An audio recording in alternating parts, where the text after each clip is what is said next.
ఓం నమ శివాయ. శివానందలహరిలో 43వ శ్లోకాన్ని చెప్పుకుంటున్నాం.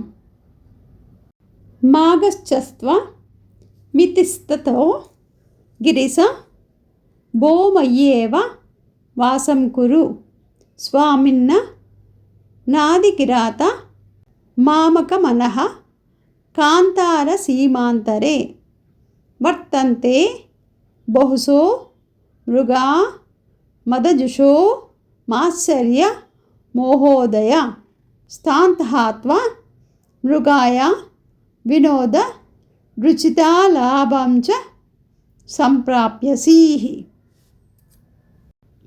మాగశ్చత్వమితిస్తతో గిరిసః భోమయ్యే వాసం కురు స్వామిన్నాదికిరాత మామకమనః కాంతార సీమాంతరే వర్తంతే బహుశో మృగా మదజుషో మాత్సర్య మోహోదయ స్థాత్వా మృగా వినోద రుచితా లాభాంచ ప్రాప్యసి. ఓం నమ శివాయ.